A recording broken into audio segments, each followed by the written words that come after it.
வணக்கங்க. ஜோதிடர் முனியன் பேசுகிறேன், ஈரோட்டிலேருந்து. ஸ்ரீ கிருஷ்ணா ஜோதி நிலையம் உங்களை அன்புடன் வரவேற்கிறது. அந்த வீடியோ எடுக்கிற மாதிரி எத்தனை ஃபோன் தெரியுங்களா? சரி, என்னன்னு பார்த்தீங்கன்னா, நம்ம இந்த 11 ஜாதகம் ஒரு சீரீஸாக பார்த்துட்ருக்கோங்க. ஒரு தொடர்ச்சியாக பார்த்துட்ருக்கோம் அப்படிங்கிறத எடுத்துக்கலாம். என்ன அப்படின்னு கேட்டிங்கன்னா, 25ஆம் தேதிக்கு உண்டான 11 ஜாதகத்தை ஆல்ரெடி நம்ம அப்லோட் பண்ணியிருக்கோம். இது 26ஆம் தேதிக்கு உண்டான ஜாதகத்தில் இது 10வது ஜாதகம். 26/10/1999 பிறந்த ஜாதகத்துக்கு உண்டான பலன். கிட்டத்தட்ட 26 வயசை நீங்கள் முழுசாக பூர்த்தி பண்ணியிருப்பீங்க. நீங்கள் பிறந்தது செவ்வாய்க்கிழமை. இந்த செவ்வாயினாவே என்ன அப்படின்னு கேட்டிங்கன்னா, அது ஒரு யோகத்தை கொடுக்கக்கூடியது தான். எங்கே போனாலும் உங்களுக்கு ஒரு முதிர்ச்சியை கொடுக்கும், ஒரு வளர்ச்சியை கொடுக்கும். உங்களை பார்த்தா எல்லாரும் கொஞ்சம் கை கட்டி வாய்ப்பத்தி ஒரு கும்பிடு போடக்கூடிய தன்மையை இது கொடுக்கும். செவ்வாய்க்கிழமை பிறந்தாவே இயற்கையிலேயே அவங்களுக்கு இருக்கும். சரிங்களா? ஏன்னா எங்கே போனாலும் முதன்மையை எதிர்பார்க்கக்கூடியதை சிறப்பு அந்த செவ்வாய்க்கிழமை பார்க்கும்போது அந்த தன்மை வந்துடும் அப்படிங்கிறத எடுத்துக்கலாம். சரி, இன்னொன்று பரணி நட்சத்திரம், சுக்கிரனோட சாரம். மேச ராசியில் பிறந்திருக்கீங்க. லக்னத்தில் முதல் லக்னம் மேச லக்னம். அப்போனா முதன்மையான இடம் உங்களுக்கு உண்டு, இந்த நட்சத்திரத்தில் பிறந்தவங்களுக்கு உண்டு அப்படிங்கிற காரணத்தையே எடுத்துக்கலாம். இது சுக்கிரனோட சாரம். குட்டி சுக்கிரன், ஆனால் அப்பனுக்கு நன்மையை கொடுக்க மாட்டான். வேண்டாத பிரச்சனை அப்பாவுக்கு ஏற்படுத்தும், வருமானத்தில் தடையை ஏற்படுத்தும். இவங்க பிறந்த காலத்தில் அது உண்டு. சரிங்களா? அதுக்கப்புறம் நடந்தது சூரிய தசை, சந்திர தசை, செவ்வாய் தசை. சூரியன் 6 வருஷம், சந்திரன் 10 வருஷம், செவ்வாய் 7 வருஷம். இது முடிஞ்சு இப்போதைக்கு சில பேர்த்துக்கு ராகு தசையே நடக்கலாம். அப்போனா ஒன்று செவ்வாய் தசை நடந்தாலும் பிரச்சனை, ராகு தசை நடந்தாலும் யாருக்கெல்லாம் பிரச்சனை அப்படிங்கிறது நம்ம பார்க்கலாம். இது நடக்கணும். கடை இலக்கணம், கன்னி இலக்கணம், அது மட்டும் இல்லாமல் தனுசு லக்கணம், மகர லக்கணம், இந்த 5 லக்கணத்துக்காரங்க இந்த நாளில் பிறந்திருந்தால் அவங்க நல்லாவே பாதிக்கப்படுவாங்க. எப்படி பாதிக்கப்படுவாங்க? வேண்டாத சண்டை பிரச்சனை பிரிவில் போய் முடியலாம். இல்லை அப்படின்னு சொன்னால் கடன், நோய், வருமான தடை, இதில் போய் முடியலாம். இந்த 2ல் ஒன்று இவங்க சந்திப்பாங்க அப்படிங்கிறது தான் கணக்கு.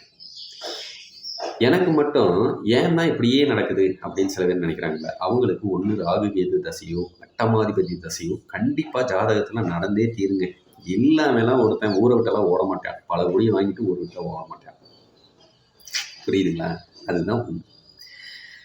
இந்த மாதிரி தசாபுத்தி காலத்தில் கொஞ்சம் கவனமாக இருக்கிறது சிறப்பு, கொடுக்கல் வாங்கல கவனமாக இருக்கிறது சிறப்பு அப்படிங்கிறத நம்ம எடுத்துக்கலாம். சரி, இந்த ஜாதக ரீதியாக நாடி முறைப்படி வேறு என்னென்ன பலன் இருக்குது அப்படிங்கிறத நம்ம பார்க்கலாம்.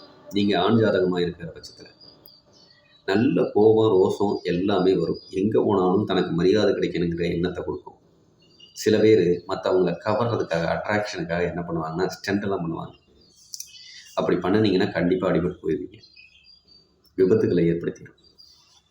ஒரு உறுப்பு இழப்பு ஏற்படுற வரைக்கும் உங்களுக்கு பிரச்சனையை கொடுக்கும். கை காலில் உறுப்பு இழப்பு ஏற்படுறதோ, உடலில் உறுப்பு இழப்பு ஏற்படுறதோ அந்த அளவுக்கு பிரச்சனையாக ஆண்களுக்கு எடுத்துகிட்டு போகும். மனைவி நல்ல கொஞ்சம் சோம்பேறித்தனத்துக்கு சொந்தக்காரங்க தான் வந்து அமைவாங்க, அழகுக்கு சொந்தக்காரி வந்து அமைவாங்க, நிலையில்லா மனசுக்கு சொந்தக்காரி வந்து அமைவாங்க. உங்களுக்கு கண்ணில் இடது கண் பாதிக்கப்படும், அடிபடும், வெட்டுக்காயம் வரக்கூடிய அமைப்பை இது கொடுக்கும். தந்தையால் பிரயோஜனம் இருக்காது, இல்லைன்னா தந்தை இருக்க மாட்டார், இல்லைன்னா தந்தையை விட்டு நீங்கள் தள்ளி போயிடும். கம்ப்யூட்டர் சம்மந்தப்பட்ட வேலை செஞ்சால் நல்ல லாபம். சரிங்களா? ஏன்னா இந்த 18 வருஷத்துக்கு அது லாபத்தை கொடுக்கக்கூடிய அமைப்பில் உட்காந்துருப்பாங்க. நல்ல புத்திசாலித்தனத்துக்கு சொந்தக்காரங்க.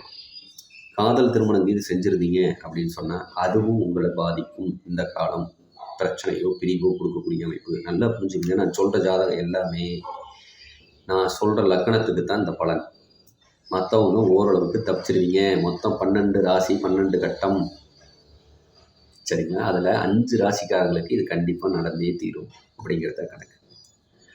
நல்ல புத்திசாலித்தனத்துக்கு சொந்தக்காரங்க நீங்கள். வண்டி வாகனத்தில் நல்ல லாபம், எக்ஸ்ட்ரா தொழிலாக வண்டி வாகனத்தை வாங்கிக்கிட்டிங்கன்னா கூட பொழைச்சிக்கலாம். இந்த 26ஆம் தேதி பிறந்திருக்கவங்க ஆல்ரெடி ஒரு தொழில் செஞ்சுட்ருப்பீங்க. அது இல்லாமல் எக்ஸ்ட்ரா ஒரு தொழில் நீங்கள் செய்யணும்னு நினச்சிங்கன்னா வண்டி வாகனம் வச்சு தொழில் பண்ணிங்கன்னா அருமையாக பொழைச்சிக்கலாம். அதை செய்யுங்க. இதே ஒரு பெண்களோட ஜாதகமாக இருந்தால் என்ன வேலை செய்யும் அப்படின்னு கேட்டால், நீங்கள் மாமனார் மாமியாரோட சேர்ந்து வாழக்கூடிய யோகம் சுத்தமாக இல்லைங்க. நீங்கள் கல்யாணம் பண்ணி போகும்போதே தடி கொடுத்துருந்தாங்க. அதுக்கு உண்டான வேலையை அது 100% செஞ்சிடும். நீங்கள் வேலையால் கூட வச்சு வேலை செஞ்சுக்குவீங்க. ஏன்னா நீங்கள் செய்கிறது கொஞ்சம் கஷ்டம். அந்த சூழ்நிலை.